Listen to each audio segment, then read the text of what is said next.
You work hard, you plan, you do the best that you can, but sometimes things just don't work out the way you want them to. But before I get into explaining what I mean by that, let's first recap. We've done a general yard cleanup and overview of what we're dealing with. We've gotten rid of bushes and shrubbery and pruned up a lot of trees. We've measured and gotten the square footage of our yard. We touched on the equipment we need. Spreader and sprayer, the two most important pieces of equipment you need to take care of your yard. We've done an initial weed control application. We've gotten soil samples.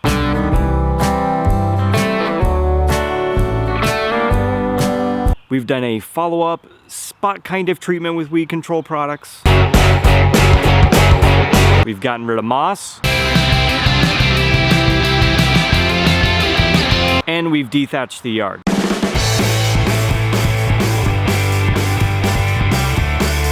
The plan for this video was going to be aerating the yard and going into everything that deals with that.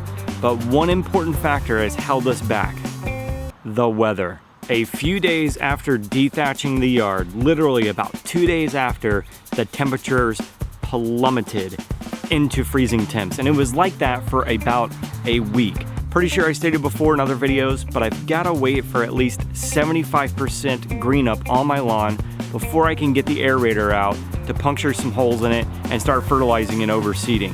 The cold weather snap that we had really delayed that process and bumped it back even further, so I gotta wait even longer because of the weather. So it got us thinking, got our gears turning while we're sitting around playing the waiting game, that we should make an episode that talks about weather and all the factors you have to think about during your rehab program. Factor number one that I stated at the beginning of the video: temperature. Think about this.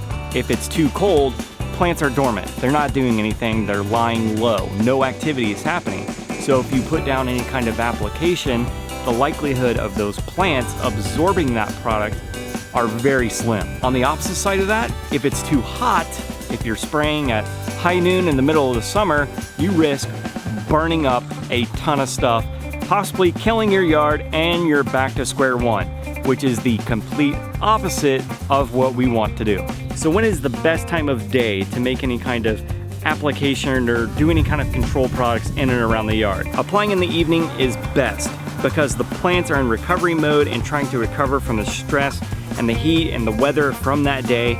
So they're absorbing moisture from the soil and other things it needs to complete the process. Therefore, if you make an application late in the evening, the plants are more readily available to accept an herbicide being applied. Another thing you'll hear people talk about is waiting for soil temperatures to be about 55 degrees, especially when you're going to put down some pre-emergence. There are soil probes that will take the guesswork out of it for you. You just simply stick it in the ground and it will measure the soil temps. I'll leave a link in the description box below so that you can click over to the website and read more about those. If you don't want to go that route, basically all you have to do is wait for 5 days of consistently nice weather, and that should get your soil temperatures up to about 55 degrees when it's good to apply pre-emergence. It's trying really hard. I can tell it wants to green up. I'm seeing some green popping up. We're almost there. Soon. Second factor to consider: rainfall. Some rainfall is okay. It can actually help you in the long run. If you got a granule you're putting out and it says you got to water it in, that rainfall is going to take care of that for you. But as a general rule of thumb, if you're going to get more than 2 inches, I would hold off on doing any kind of applications in or around your yard. The reason for waiting and putting it off, if you got more than 2 inches, that product you put down is just going to wash out of your yard and you got to put even more down and you're wasting product. One thing that hasn't had a problem greening up is where the crepe myrtles used to be. Chocked full of weeds. Nice, disgusting salad bar. We're gonna have to take care of that at some point. Third factor to consider: wind. If there's a lot of wind or big gusts of wind coming through every now and then on the day that you're thinking about putting down a control product, I would put it off for another day. The reason being, think about it like this. If you're trying to spray a mist out of your sprayer onto your yard, a big wind comes through, it's gonna blow it out of the area that you intended into another portion of the yard that you didn't intend, or worse, maybe it's gonna get into an ornamental plant bed and kill a lot of things that you did not intend to kill. Just as a side note too, I'm wondering what I should do right here. This is where all the bushes and the shrubs were, and in front of the porch. Not sure really what I want to do here. I'm open for suggestions. Leave them in the comments section below. What do you think I should do right here? The back and the side of the yard is in really sad shape.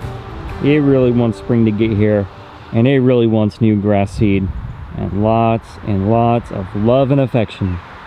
So to sum it all up, weather has a huge impact on your rehab program. I've stated it once, I'll state it again.